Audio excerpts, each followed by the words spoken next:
Guys, welcome back to the Physique Factory podcast. And a bit of a different setup today.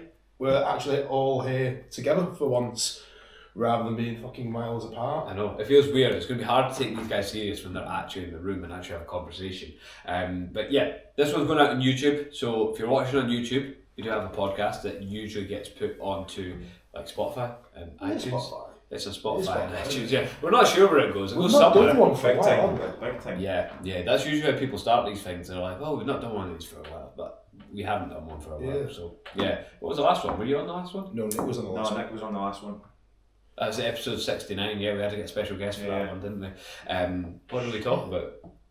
I don't know. Probably just fucking Nick ranting. Yeah, Definitely Nick ranting. But so we are down here in Manchester with James in his kitchen / dining room, and we're just going to have a chat about some stuff, aren't we? We're just going to do another episode of the podcast and see what comes up. So we've had a few kind of ideas we want to talk about today. I want to start off by talking about some of the current industry trends, some of the things that we're seeing a lot of people doing, and you know whether they're right, wrong, or what we think about them. I just want to start with the flip flops in the gym, or fucking or whatever sliders. That's big sliders. Only on leg day because it's easy to take them off and then do it barefoot.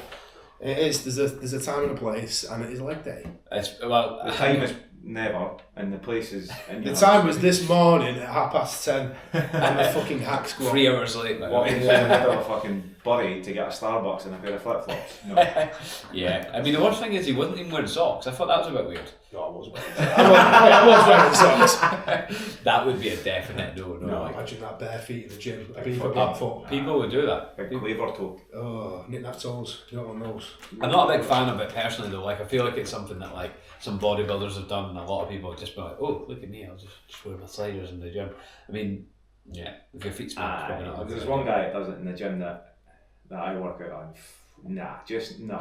Fuck off. It depends what sliders. You deserve to get a fucking weight drop on your toe for that. Does he wear Crocs by any chance? No, he doesn't. There is a few people that wear Crocs. Yeah, Crocs. That's yeah, fucking right. Let's change the subject from me to fucking Crocs. So wider audience. Yeah, right. More on it. So yeah, Crocs. I fucking know. I get what you're saying though. That it is easy, like slide them on and off. But I mean, I wear the Vivo barefoot shoes, and again, people. Well, the Vivo barefoot shoes. Exactly. Yeah. I'm actually better than you, James. Well, I've got a pair of Vibrams somewhere. But again, like that's giving you the same thing that being barefoot is. Like, 'cause you take your shoes off when you're doing your sets, and yeah. I never even noticed you doing that, to be honest. But it's just too outraged. I couldn't even look at you. That's embarrassed to be with you. I don't take the socks off because that's too far. Yes. And plus, you don't want your fucking feet on a cold metal leg press or anything there. So. Yeah, I'd get if someone was maybe training in their own gym that no one else really trains at. Yeah, if you're on your own, like in your own house. You're going to get some sort of fucking, what's it called? Like a wart or something like that. A what? A Veruca. A fucking Veruca. Bazooka. Start spending fucking Verucas about the gym. Yeah, that's probably not the best idea. But I would say, the Crocs, like, and the sliders, I get it, but at the same time, it's a crime against fashion. And I'm not the most fashionable. It depends what they are, because mine are fresh. They're the fucking Nike Air sliders. They're fucking not. They're not made of fucking. They're not made of plastic. They're actually fucking. They got an air bubble in the back of them, and see what I mean. Mine's are Adidas four stripes. They're absolutely wild, to be fair. Like I've got a pair of sliders. Mine are just pure black. Wee Nike tick on them. I think I've had them since fucking 2008 or something. Since Vietnam. Since back in that. Yeah, old school. I didn't know they made them then. I think it might have been the first pair ever released. They were only bought because of football. You had to, like, if you didn't wear your sliders in the shower, you got fined for going in barefoot.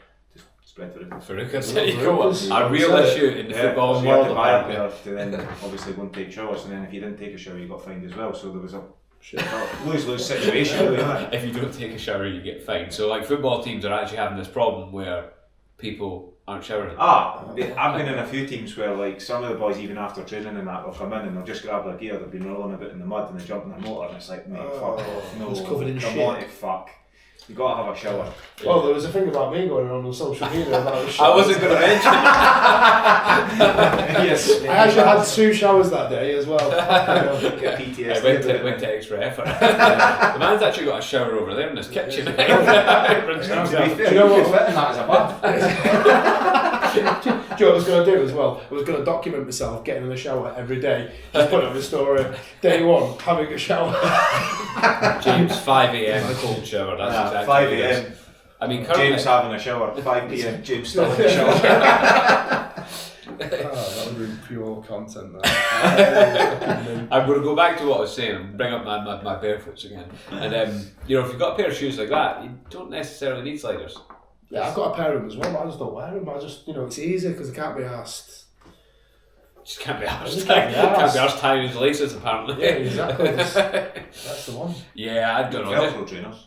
Oh no, that's too far. They're for retards. You're wearing a pair of sliders to the gym, but Velcro's taking it too far. Yeah, I'll probably upset a few people. But fuck you. Own it.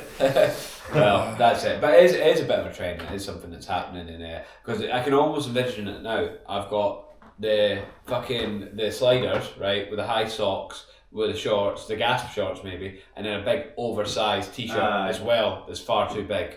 And that's just like the bodybuilder now, isn't it? You could be. You could be like the ultra flex. What about fucking Nick Broomhead with like those shorts? Like, we didn't want to name anyone and shame anyone. No, he deserves it because he's been on the podcast so many times. He would be asked about talking. They did look like his missus' shorts, to be fair. He probably was. Yeah. I don't know. I think that's just the way I view Nick. That's the way I always see Nick. I think I've seen him wear trousers once. Yeah, probably the same. Same night. It's the same night, probably the same time. But no, that's his style. That's it. And again, with the sliders, if you wear them, that's your style, then you've just got terrible style. That's just you. So yeah, that's that. But we did have another couple of trends to talk about as well. And one that's been annoying you, isn't there? Oh yeah, as soon as a certain bodybuilder does something in the industry, then everyone decides to copy it, even though there's no real reason behind it. Banded push downs. They actually do it on a fucking cable stack. So they go to like a DAP, you've got the pull-up bar in the middle, and they get a big band and they start doing like the extensions with a fucking like heavy band or whatever. When there's literally 2 cables either side, where. So what would be the potential benefits of that? What is the bodybuilder in question doing this for? Do you know? Has he got a reason for it? I don't know the reason because I've just seen it because I saw one person do it, the first person. Now everyone's deciding to fucking do it.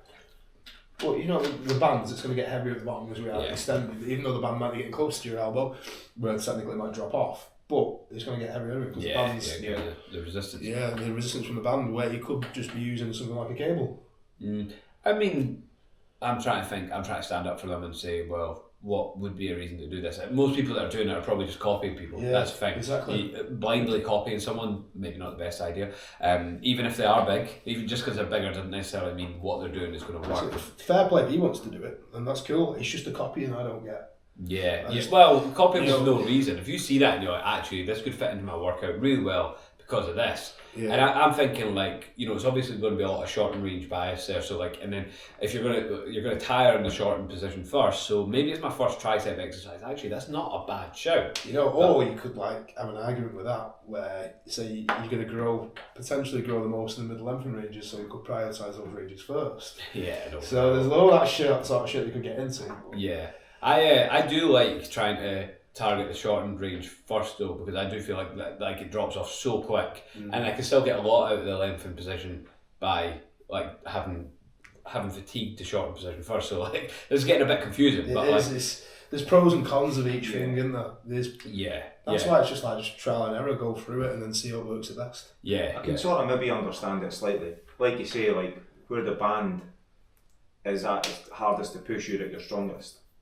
So I can sort of get that. Whereas with a cable, you can almost sometimes offset that as well. It depends. It's going to sometimes be the same all the way through. Yeah. So if he is getting to a point where we're here and he's really not getting much of a challenge in that short position, maybe the band is just kicking in enough for him just to suit his strength profile. Yeah, but there's going to be nothing at the top. Nothing at the top whatsoever. So it'd be pointless even like going back here unless he's still like. Depends how far forward, there's tension in the band, and then you're then also going to need stability at the back. You're going to need something pushing back on you, otherwise you're just going to be pulled back and forward. It's a question I've heard quite often when it comes to like normal tricep push downs with a cable. Is where should I stand relevant to it? And again, I'm like, well, it depends, doesn't it? Because like where you stand, how you lean into that, where the cable is, where's the position of your upper arm? Yeah, it can totally change. To be fair, if I'm getting anything that's having me going to any sort of shoulder flexion, with my hand up here and the cable pulling back way. I want a bit of support behind me. Yeah, Otherwise, yeah. I feel like I'm just going to go back and forward. Now, whether that's just parking your arse on the pole, leaning forward into that, you've got something to brace against, which is going to give you more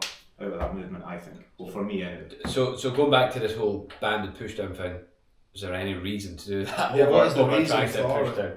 it? Like I think if you want to get a shorter range bias, you can do that by cable anyway if you set yourself up correctly. But potentially that. But other than that, like again, it's like people will talk about this thing of like old school, and it's like overcomplicating it, and like maybe in a sense what I've just talked about, shortened range bias and things like that. Like maybe that is complicating it. So what's wrong with tricep pushdown with a cable? Nothing. Nah. That's it. The other thing with that is, and sometimes I look at this as well, is most people who bring out new stuff in the industry are usually people who are already jacked. Yeah. And you've got to look at that as well and think, you did not get jacked doing that fucking exercise. However, somebody who isn't and is maybe aspiring to be a bit bigger is going to look at that person and think, fuck, I'm going to follow this guy, he knows what he's talking about. So maybe there is a little bit of that in it as well, that they know that this isn't doing anything other than a cable, but this is something new that nobody's seen. Is more and more people going to see that and follow me, which is going to push me forward. True, and they might not even intend to do that as well. Like, because the person in question, I'm just going to say JP because he's not going to fucking listen to this, is he? I noticed on his post, he does actually. I'm actually wearing his ring. Yeah, exactly. So I do like the guy. He's fucking sick. He writes about why he's doing things all the time, doesn't he? Though, and in the comments or in the caption or whatever, but. He Maybe can't. We should drop him a DM and ask him. I mean, he can't decide if everyone reads that either. That's the thing. Like people will look at what someone does without the context behind it and just do it. And does that mean it's right for you? Absolutely not. And you guys better get it with clients, because I get it with clients like, oh, I've seen this exercise online. It's usually a glute exercise. It's usually a female. It's like, I've seen this glute exercise, or a guy that's seen this fucking chest exercise or something. Oh yeah. It usually starts with, I was on TikTok. I was on TikTok, yeah, and you're like, right. The worst place. Let me stop you. Right, that'll do. Worse than Instagram. It is. I mean, there's some. I seen something the other day and I'm trying to remember what it was, but there's some ridiculous stuff on there that you're just like, why would you bother? Oh, there's someone on the what you call it, the Smith machine doing a Bulgarian split squat with a band around the wrestling leg, and I was just like, what? Why are you doing that? Oh, it's to stop me trying to use that leg, and I was like, what? Like you're not. You sort of want to use it, don't you? So you get most balance, stability. So it's even then, with a band round it, like you're. But one of those bands were for doing like clamshells or whatever you call it. It's one of those bands. So it was a band with your it's like legs. It's like clamping the leg shut, if that makes sense. Oh, I've seen it. Like, I have actually seen that on Instagram. Yeah, you've done it, haven't you? That was me on Instagram and TikTok. So that's where I see. That's where it came from. With his sliders on. I was. Sponsored by Pepsi and Coca-Cola. Well, anyway, moving on to different subjects. What's the difference between Pepsi Max and But Coke this one's Zero? lime, so. Right, imagine it was just Pepsi. Pepsi's better, but this was the only option I had at the time. So to be fair, Pepsi is better. This is Pepsi totally changed the trajectory of this kind of set. But I'm going to say Coke Zero out of a can is better, and it's not as sweet as Pepsi. Pepsi's maybe a bit too sweet. This lime one's very nice, but like on the hierarchy, you've got Coke Zero out of a can here, and then you've got maybe like Pepsi Max lime, and then you've maybe got like cherry, then normal Cherry's Pepsi Max. top of the tree for me. Let's keep this simple, right? 7 Up This to is the top. this is a banded tricep push down. That's it. There you go. There you go. That's because there's a This bottle, is a not a cable can. tricep push down. That can stay. And it brings it back in relates. No, listen. Pepsi out of a bottle is fine, Just Pepsi out everything. but Coke Zero. No, Pepsi on draft. Pepsi on draft. I would rather Pepsi on draft than Coke Zero on draft. But Coke Zero out of can every time. Nah. Cold, nice cold can, just crack it open. Pepsi Max. Or Aldi's Own. Aldi's Own's not bad. I like Aldi's Own. Get out of here. Oh, fucking The hell, Aldi that's it. version. And that's where the conversation ends. Exactly. You were fucking all over that before. The orange one, the fruit but twist it wasn't Coca-Cola. I wouldn't too No, quick that Aldi's. good. Fruit twist The one. fruit twist one is good. That is Give good. you I'm that. glad we agree here. The fruit twist one is good. So, Very tricep push downs with a band, yay or nay, what we I'd saying? say yeah, because I can't see the reason for doing it. You're over anything else. You've got things like even dumbbells, dumbbells, cables, like that. Do you like any kickback? Do your extensions? I've not done one of those in years. I'm not saying it's just your exercise. I've not done one. I don't think I've really done one ever, sorry, but Yeah. like the band's given lockdown vibes. It's like you were doing that in the lockdown when you were 100%. Yeah, So doing I that in doing that in lockdown. lockdown. And did you get any bigger from it?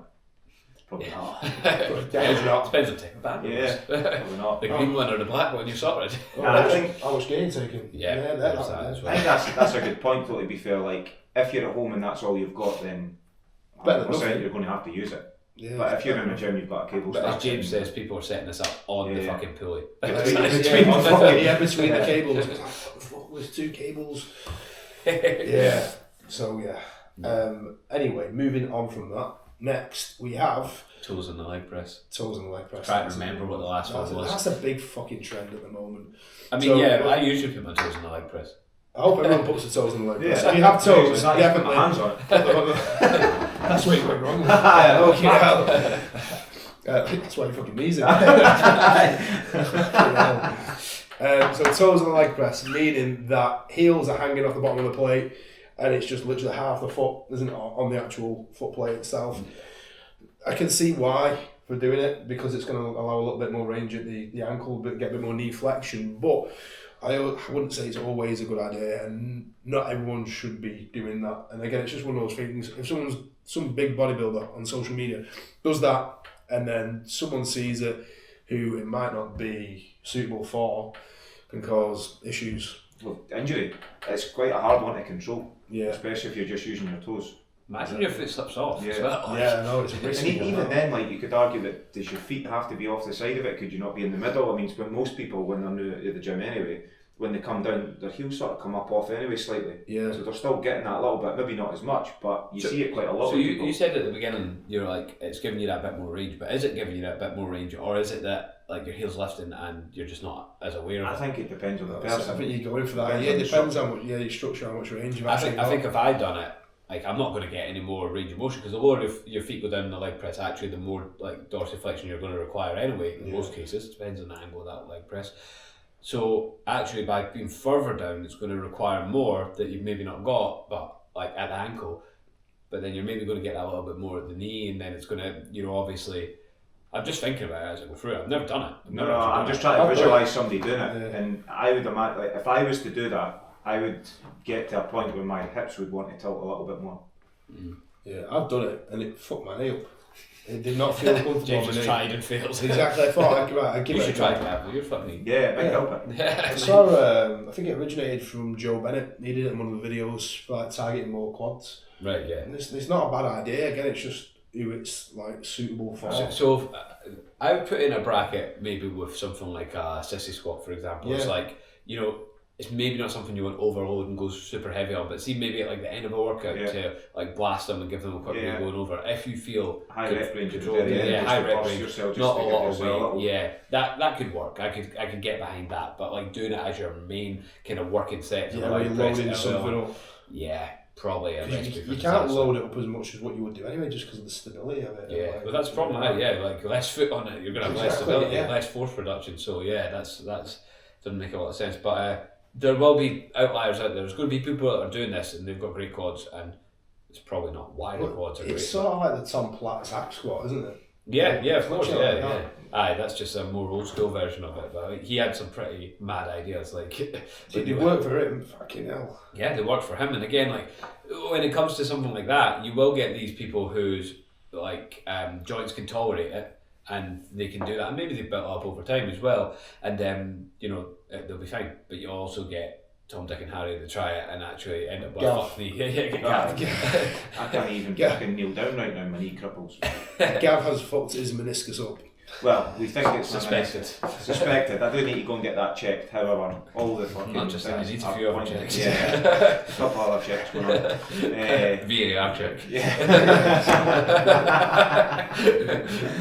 That's what we should do in the gym. Whenever we see someone doing some of these exercises, Well, whistle. on Gav review. goes to the bottom. We're going to spend Red half an hour card. checking it. Though. Spend half an hour checking it. That's Yeah, insane. true. But yeah, some of these things do need a VAR Yeah. check. To be fair, it's a fair way to review it. But That's fucking brilliant. And that's pretty much your fucking coaching, isn't it? yeah, That's what you do, exercise and that's your VAR check. just not in that same So it spell. fucking costs so much. But yeah, I think going back to this one, it's like, and go back to the Tom Platt stuff too. Like for him, yeah, that works. But you can't take a sample size of one and say, oh, that's brilliant. That's the way we should do it. So To be fair, you can't really take a sample size of even if you were to say out of 10 to 20 people, really, Yeah. because like those 10 to 20 people, not that it fucking probably would be the case, might all have similar type of builds and structures and stuff like that, but you'll have the other person who fucking doesn't. You try to put them into that, and all of a sudden, like, my knees feel like they're going to fucking burst. They pop out. Yeah. You don't want that. I think the first thing you need to do before doing anything like that is just check the ranges that are available to you. So you don't have any of those issues, and if your knees can tolerate it. If your knee's a little bit fucked up, I wouldn't do any of those fucking toe presses on a leg press.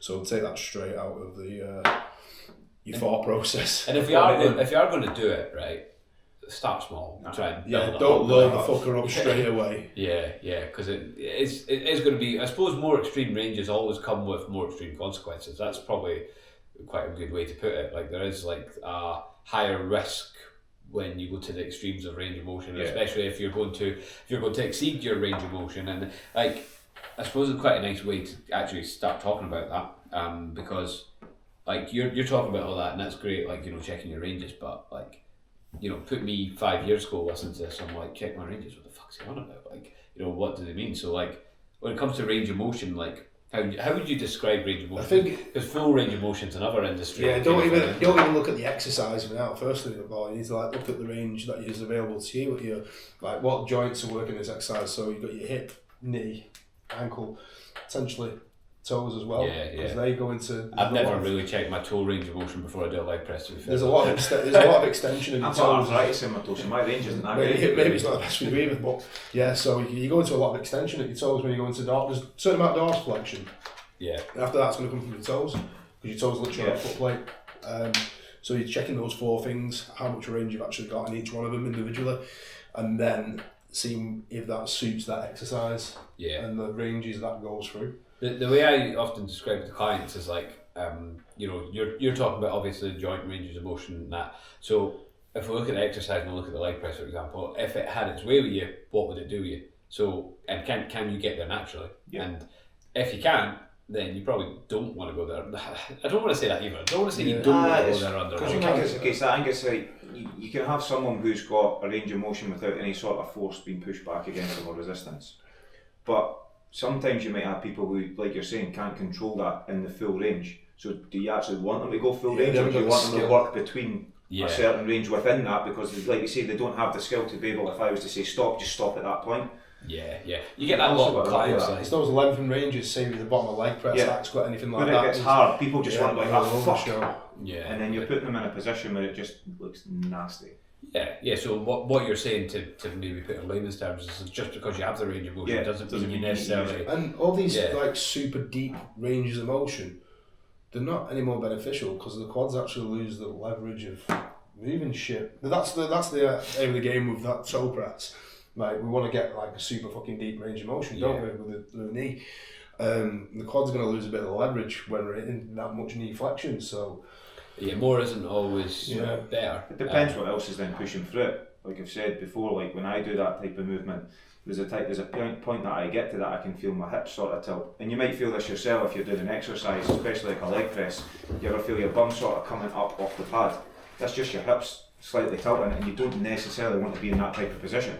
Because that's just putting a lot of stress through your back. Your back's now having to sort of push that back up until you get to a point where you're then focusing back on your legs. Yeah, that's it. If you haven't got the range of the hip, then the only way it's going to like compensate is through the spine, and that's where your arse starts tucking underneath, your arse starts going out the actual seat, and then you wonder why you've got back problems a week later. That's it, and your QL's going to be on fucking fire doing that. It's like, I've had some of my clients do it, especially on things like pendulums and hack squats, where it's like axial loading, meaning just the weight's coming down like vertically pretty much.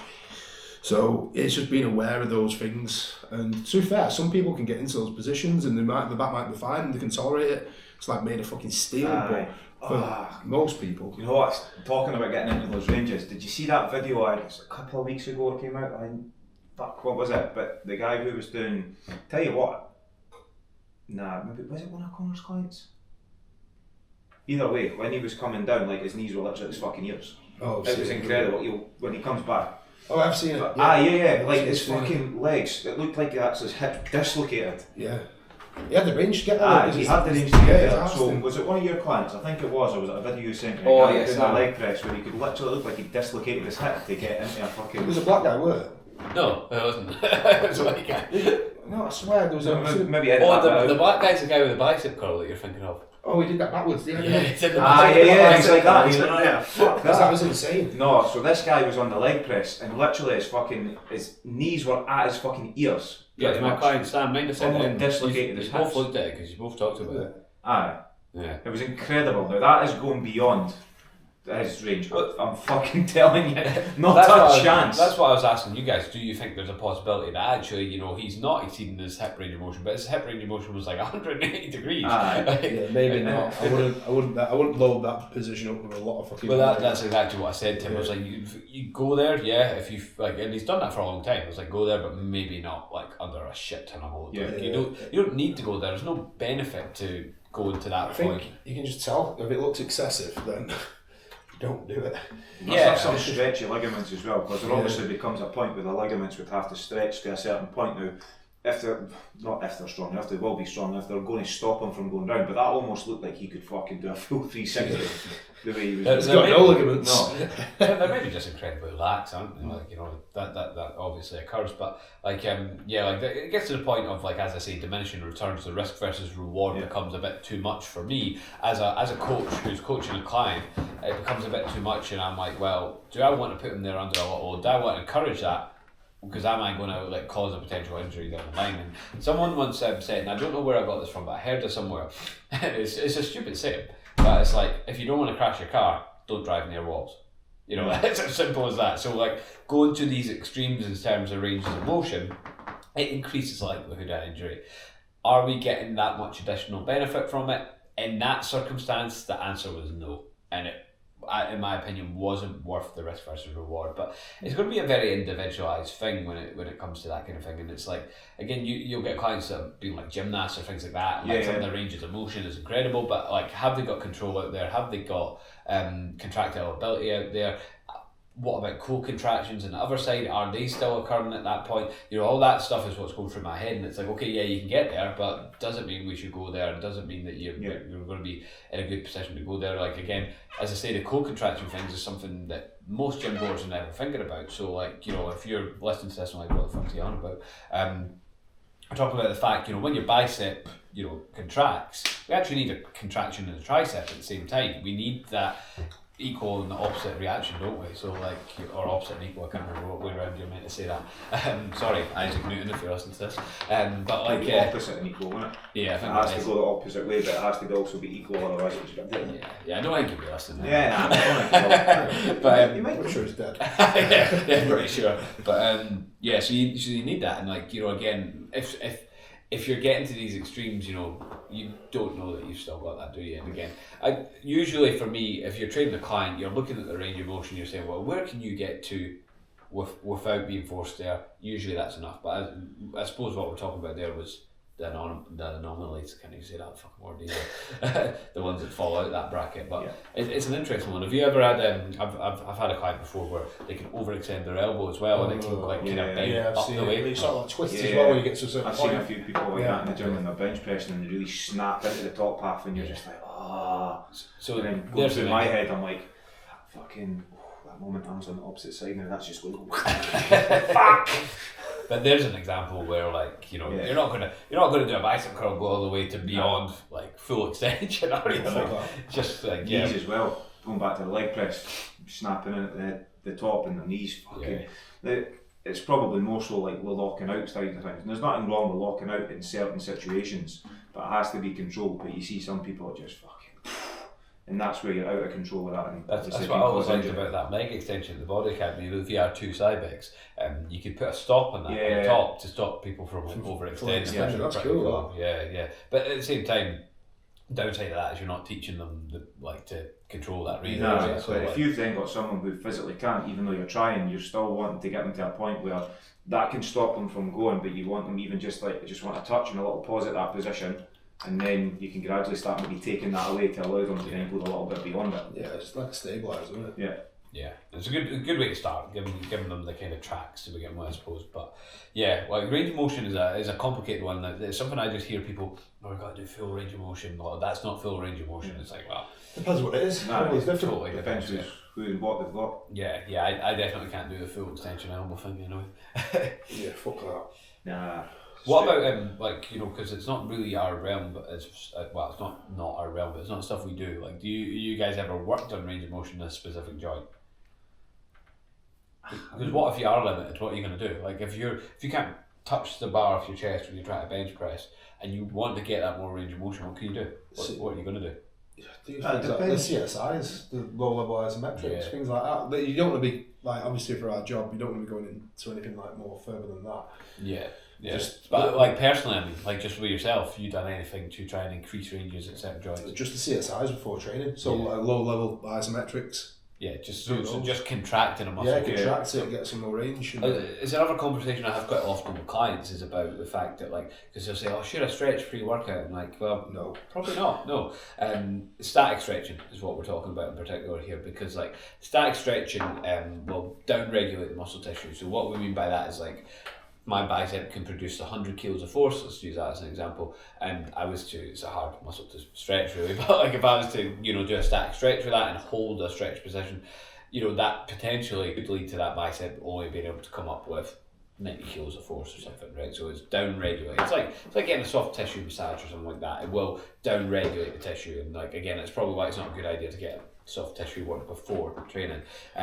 So instead, what we're talking about in these low-level isometrics, so like basically we're just talking about getting a contraction in that muscle, that should or could potentially up-regulate the muscle tissue, which then potentially gets you more out of it. And I'm a prime example of this because when it comes to like doing external rotation, if I lie flat on the floor, I'll show clients this from time to time when I'm trying to explain this. If I lie flat on the floor, this arm will just float above the floor, and this one will touch the floor. Yeah, but same. if we do the low level contractions there, and I do 4 seconds 4 times or whatever, then I can get down there. So then I've opened up that range, and then I've got the contractile ability there. And then if I wanted to be able to get there, I would look at strengthening that. Like that's what I would look at doing. I would look at getting into that range and getting stronger there. So that's it. That's kind of the way I view it, and that's kind of the way that I talk to my clients about it. But yeah, like it's going to be scenario specific. Fucking stroke today. Scenario. Sure, that's just Pepsi action. Maybe a bit of something else. Yeah, like that's generally the way I'll kind of talk about it. And again, I'm not saying static stretching is bad and has no use. Like I would just rather, if a client's going to do it post workout. But yeah, can you get the same adaptation from stretching? Well, I could get this. You can get the same range, but it's going to take away how much you can press. Yeah, well, again, like I could stretch my pec, for example, but if it down-regulates like we were saying it does, yeah, then, and I'm away to go bench press or something, that's probably a pretty fucking terrible idea. So yeah. I do like contraction pre-workout rather than anything. And I've even had a couple of clients who maybe played sports or whatever, and I'll say to them, right, like, you know, if you're going to play football, you want to contract your hamstrings, or maybe like push back against a fence and try and do like almost like a hamstring curl into the fence, for example, or you could do like a glute kick back to get your glutes going, and you know, abduction and things like that. You can potentially ask a friend just to, you know, do it for you as well. Just like, it doesn't need to be a lot. It's just like that little push. Yeah, I mean, it's like a 3-4 out of 10, isn't it? How much you're going to press. You don't. It's a low level. You don't really need to 10 out of 10. So I'll tell you where I used it when I went for that golf lesson the other week, because the guy said, "Oh, you're not getting much rotation out of there." I was like, give me a second. I've done it, and I unlocked it though, and I know I can do that because I've done it like when I was competing in 2023 backstage. I was posing in that, and I'm fucking stiff getting into these side relax again against the door frame. Done the contractions, and here we go. All of a sudden, I'm spinning around like it's no bother. It works. Yeah. Oh, it works. Yeah, definitely. I mean, it doesn't always work as well. Like I've had like situations where I've tried it myself and clients, and it's not worked, but in certain situations it can. I did that when prior to getting on the stage, because again, left side struggle with external rotation, and then I literally just got nicked just to press against my hand, you know, nice and easy, and did 4 sets of that, and I was there on both sides where I could get external rotation. Because of course when you're I never even thought about that. That's cool. Yeah, that's a good point. But you know, there will be a structural limit as well. You can't just say, right, I'm going to go contract these muscles, I'll get more. All of a sudden I can do the splits. Like, you know, it's not as if like it's as clear cut as that. But it's like, what's available to you, because structures should be like it should dictate everything. Yeah, well that's it. Yeah, like if you're going beyond your structural limits, then it's probably not very good. That like car crash material or something. Yeah.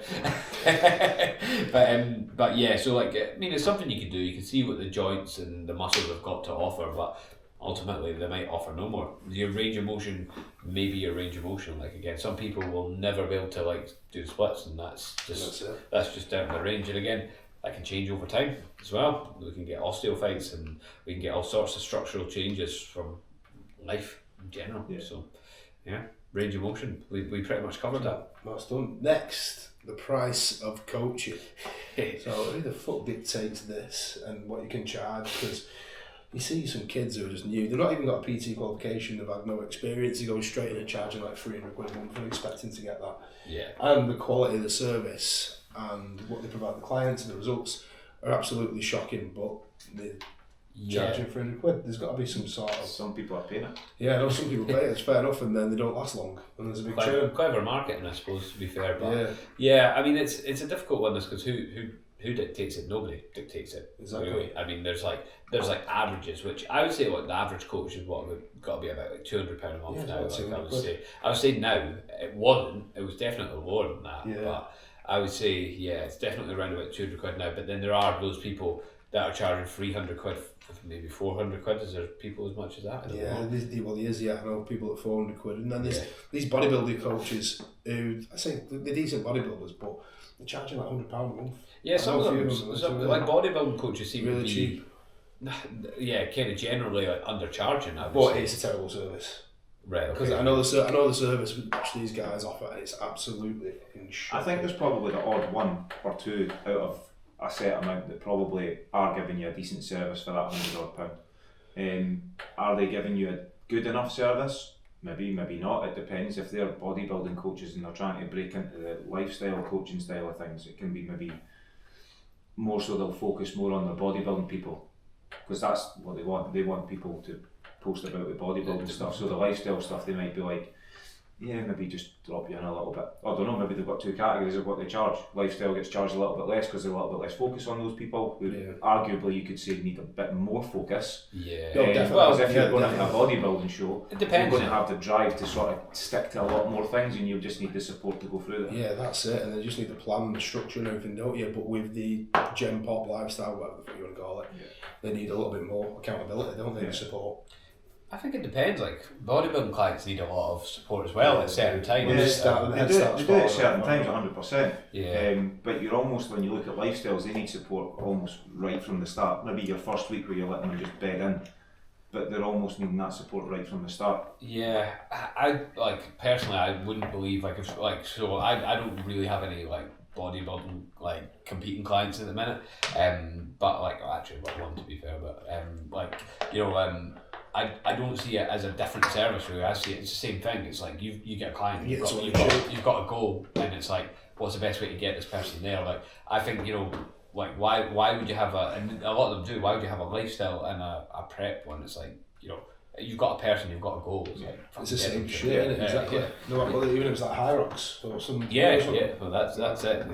It's finding the best way to get that person from A to B and get them the outcome that they're looking for. So I personally wouldn't see it as any different. I think we can't tar all bodybuilding coaches with the same brush, because that just wouldn't be fair. There's some very, very good bodybuilding coaches out there, like very good ones. And I think what I see from the outside looking in, I don't know, is like reply time seems to be a big thing with them. It's like, I reply to my clients instantly. It's like, well, that's not necessarily good coaching. Like, it's okay, you're on your phone replying quick, okay, but like, I'll be honest, like maybe if someone's like on a prep about a like peak week or competing that weekend, then yes, they probably do need quite a quick reply.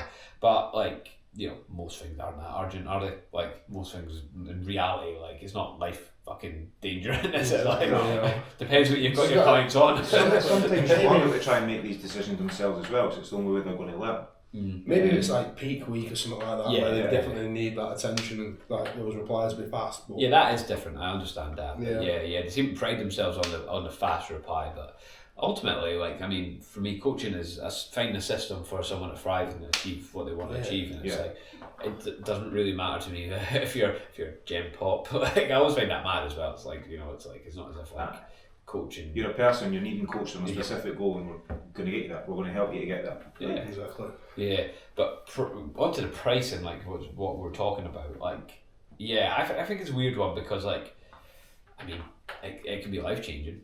like for a start. So like, you know, people will go to Turkey and spend whatever on their $3 fucking grand, hair, yeah. on their teeth, but then they'll be like, oh, coach, I thought it'd be £50 a month. Like someone's literally said that to me. That's before. insane. Thought it'd be £50 a month, Yeah. and then she found someone that was £50 a month, and obviously. Terrible. So we've seen a couple of those ones, to be fair, that have, like, you have people who have this, like I say, different grades of what the coaching level is. And Yeah.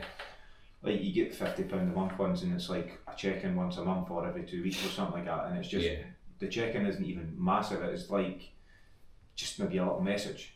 Yeah. You know what I mean? It's nothing massive. Like, and I don't know. I don't see what people get from that. Like, you're almost 4 weeks behind in any sort of feedback and stuff like that, because you're not then expected. A If lot can someone's paying you change. 50 quid. Yeah.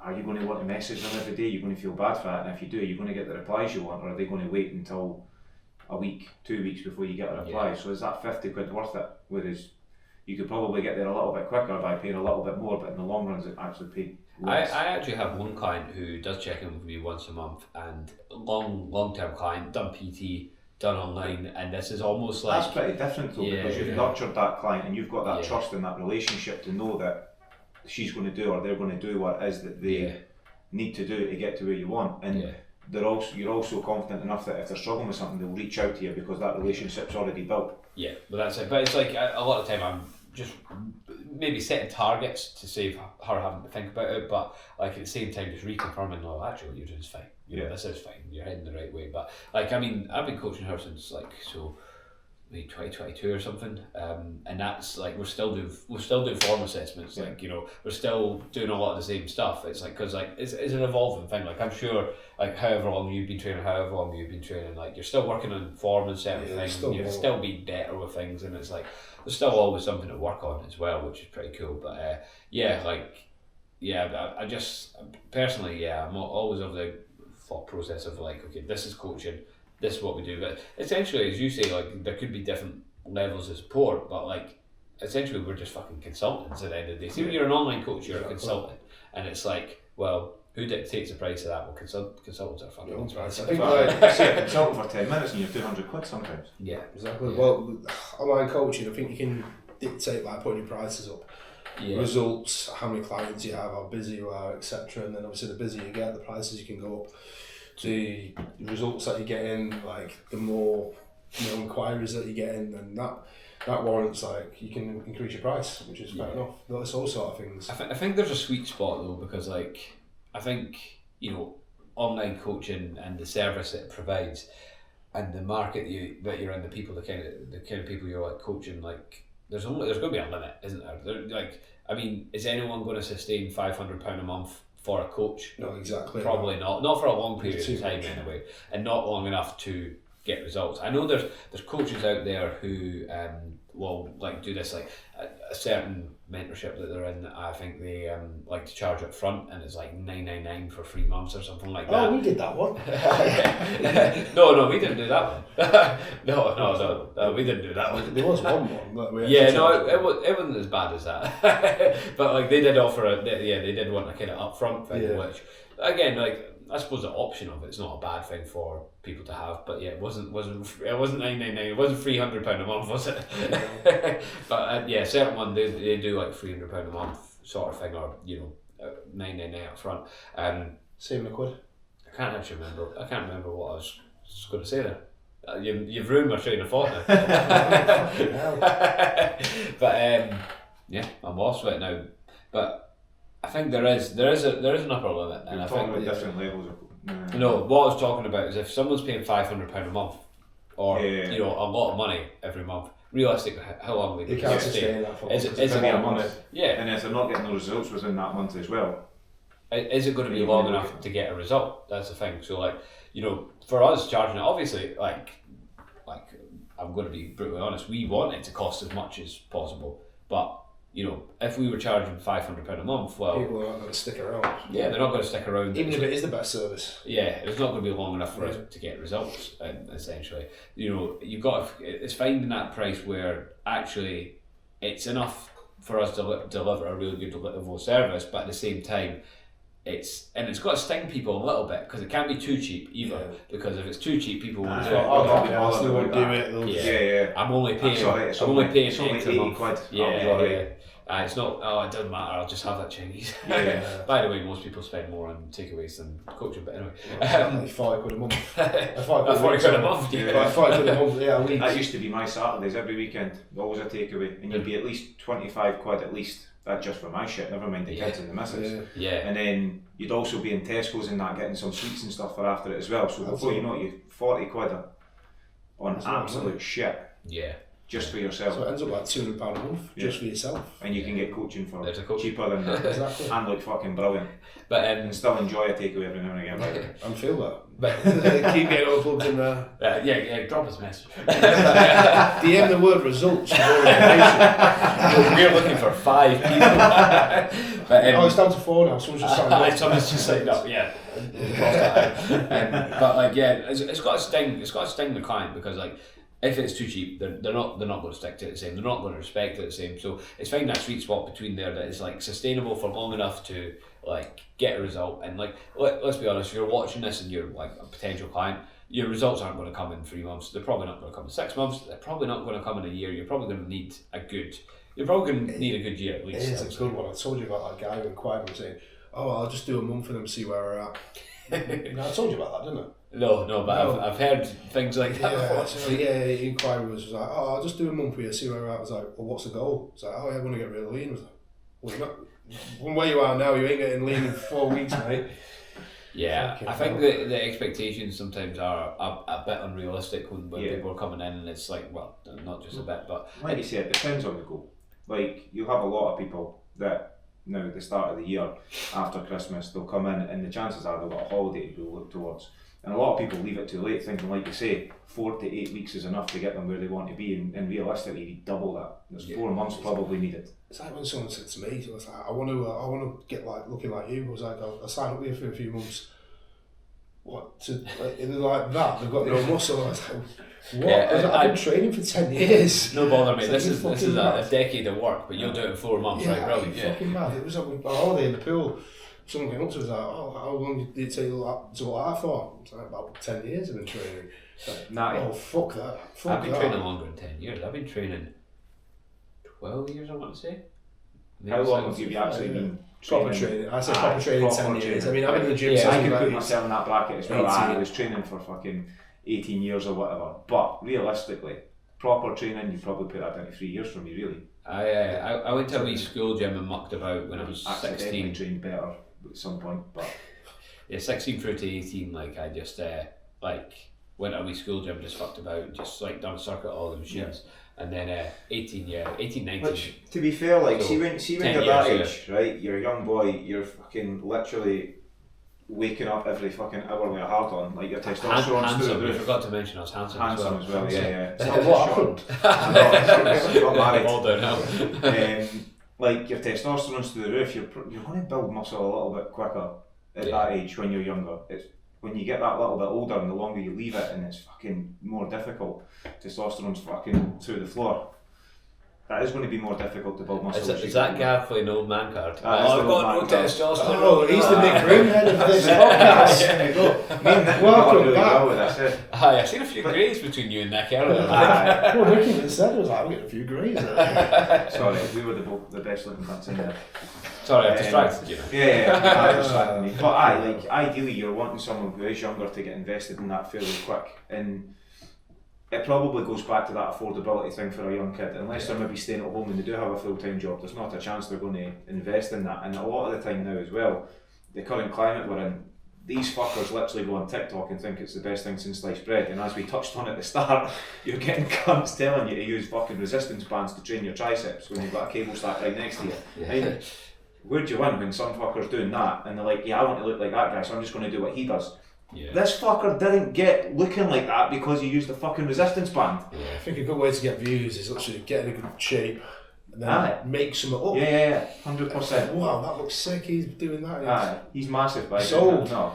But yeah, it's one of those things again. You need to then set the expectations, which is a difficult thing. And sometimes you'll never change someone's mind. They'll do 2-3 months with you, and they'll think, oh, right, I should have got the results that I want by now. And it's like, well, yeah, there's something as an industry we need to like change. And I think it's difficult because you've got to sort of sell the dream, because like we'll get clients that get results in 8 weeks. We run an 8 week coaching program where some people will get results in that time. For most people, it's just a start. Most people, it's just an entry into it. And you've also got to look at their start point though. For the type of people that are going on to that type of fat loss program, that 8 weeks is enough for them to see a good enough result to where they sort of were to where they are now. Yeah. But someone, like I say, who like that and wants to build muscle, like that's a couple of years to get anywhere near a decent size. Initially, you'll get a nice wee burst and you'll be like, fucking yeah. But then it does slow down. Yeah. And I guess for a lot of people then almost drop off the coaching. They see the big results at the start, things slow down, fuck, this guy's not working anymore, like this isn't working for me. Yeah. And it's probably the most important time that they actually need a coach, not the first 3 months, it's the rest of the time after that. I think people need to look at the bigger picture all the time, and it's like, don't just look at, okay, dieting down for your holiday this summer. Let's look at actually physique goals. Where do you want to get to? Okay, well, how long is this actually going to take? Like, I always compare it to like saving, investing, things like that. Yeah. It's like, you're not going to start investing money. Well, some people maybe do, but you're not going to invest money and expect an instant return, are you? You're going to say, right, I'm going to invest this in here. In 25 years, it'll grow like this, right? And you're playing the long game. But when it comes to like your body and coaching, things like that, you're like, a couple of months with a coach, I should be ready for Ibiza and that's it. You know, I should be looking like fucking C-bum in a couple of months. And it's like, it's just not the case. Like, again, we need to look at that bigger picture and we need to say, well, here's where I want to get to. I'll diet down, I'll see what I've got in terms of muscle mass, and then I'm going to spend 2-3 years gaining muscle. And when you say that to people, they're like, 2-3 years of gaining muscle? Like, fucking hell, like, you know, I need to spend that long. And it's like, if you want muscle, you probably if it was that easy, I'd be fucking huge. Yeah. I had a client, a past client, and he messaged me saying, reckon we can do this in 12 weeks. I've been coaching for a few months up to that point. And it was like some ridiculous transformation. He was like 112 kg and it was about like my height. Yeah. I just need £500 up front and take this and this. That probably would have got there. But yeah, anyway, he sent pay more and you'll get there. he sent me this fucking picture and I was like, reckon we can get to this and that. I said, no, literally. It was like, no. He went, oh, why? It was like, because he's got a lot more muscle than you have. Yeah. And when you diet down, you're going to notice, fuck, you're fucking skinny. You haven't got a lot of muscle. It's just, you can't see underneath that frame because it's got a lot to lose. And with that lot to lose in 12 weeks, you will lose weight and lose body fat, but you're not going to look like that. There's probably even more to get down to that body fat percentage and you won't have that body composition. Yeah. It brings on to another interesting point of like, a lot of people are like, oh, am I losing muscle? It's like, you just didn't really have that much. Yeah, you just didn't have anything. Like, that's a common misconception. Like, even guys that are well trained, they're like, oh yeah, I'm dieting down, but I'm losing muscle, so I think I'm going to stop dieting. Like, and it's like, that you just you're not losing muscle. Like, it's just fucking, you're just losing body fat. So when body fat goes off, you're just dying out more. Do you not think though, when you diet down, like you start off and you're like maybe like peak bulk or whatever, you probably look alright, look like you've got a decent amount of muscle mass, and then you diet down and you're maybe halfway through a diet. That's where you look the worst. Halfway through a diet, that's where you look the worst. And then when you get beyond that point and you actually get to where you want to be lean, in some cases you actually look fucking bigger. Because the definition comes through, so the muscle looks a bit bigger and stuff. You start going flat at that like halfway through point, you're flat as fuck, you've got no glycogen, you're not getting much pumps in the gym. Like, shit, I'm really bad. Then give it a few weeks after that, and, oh, here we go, the lines are coming through, getting more vascular. It's mad. Like, my physique actually really comes to life when I get like 72 kilos and kind of downwards from there. Like, but between 72 and like maybe 77, I just look kind of small. Like, I don't even really lift that much. It's like right now where I'm at right now, like I probably look the worst. Like you say, you've lost that initial size, but you're not lean enough yet to look like anything. And it's just like, well, you need to go through that period. It's like it's like if you're trying to grow a beard, like you've got to go through that period in between where it like looks kind of shitty. No, that's the worst thing ever. Like, but I wouldn't know. It's because you can't yet. Still was obsessed in that couple That's why we're actually down here. Just take my first cycle. Well, that's been a long one. The price of coaching, that's what we talked about there. How much should coaching be? £5 million a month. So we'll pay it. I think the industry standard from what I've seen is probably around 200. Yeah, it's not 200. You could pay as much. I'm cheap as fuck. Gav's like plug. Fuck. You can pay as much as 400. You can probably pay as little as fucking. I've seen people actually advertising about 50, 80. I think 80. It was an 80. I think to push that a little bit further, right? And you're always like, everybody's always going to ask how much they're paying. You maybe get the odd person who's just like, I don't really care. I'm never going to ask that question because I'm just signing up with you. Yeah. But if you can look on someone's page and identify that they can get you in the shape that you're sort of looking for, you're signing up with them because you trust them. So trust when they're telling you it's going to take X amount of time, and actually invest in that time to go and do it. Don't just think because you do the first 3 months, hey, yeah, I'm good, I'll be... No, you'll fuck it up and you'll be back after another month and you'll be like, fuck. Or you won't come back at all, you'll go to someone else and you'll just jump about between that shit. You've almost got to look at what that coach has done, what they've invested in themselves, and what they've actually invested in their current client group, and what people say about them as a coach. Yeah, I always say, like, I put in a couple of my posts, I'm like, if you're wondering about coaching and you want to know more about it, ask one of my fucking clients. I'm posting them up, I'm tagging them. Go ask them. Go ask them what. And if you're looking at any other coach that isn't any of us free legends, then ask their clients. Like, what harm's that going to do? They're going to tell you the truth, or ask their past clients. The only thing you've got to watch is obviously people will only post success stories. They're not going to post the ones where it didn't go well. And then you always do get that thing where, like, we all get clients that are like, oh, I've never lost weight, it's your fault. It's like, well, we're better out there cheating on the diet every day. But don't tell us, lie into us. I seen someone say something that's like, you can tell someone where the gold is and you can give them the shovel, but you can't make them dig. Like, you know, that's... I think that's where it sort of goes back to the value that a coach can add. Like, knowing obviously what you guys are like, because we've obviously worked together for almost the last year. When you do have a client like that, you sort of tend to, like, you get coaches who will just be like, fuck that, then see you later, and bin them off. Yeah. Like, I tend to see that as like the opposite. I'm like, nah, I'm keeping this person. Dig. Let's dig, let's make it work. Like, you came to me for something, and to get there we need to do this. And sometimes it is being brutally honest with them. But you're going to get to this stage. I'm very good at that. I know, I've started being like brutally honest with people. Like, look, you need to sort your shit out. Yeah, I've got a few people who've been with me for almost a year, and some of them made really good progress at the start. It slowed down, Christmas coming up and stuff like that, but now you're into a new year, you've got new goals, and you're like, right, this year, to get to this goal, we need to do this. Like, there's no excuses now. Like, you're telling me you can't do, let's say for the gym for example, for the last 2 months you've not managed to get into the gym. I'll call bullshit on that now moving forward. So let's plan ahead, let's find out when you can get into the gym, and then it's like let's go and do that. Or if you can't get into the gym, I want to know about it in advance, and let's look at that. If you're worried about getting in the gym, let's do a session, especially if they live close by.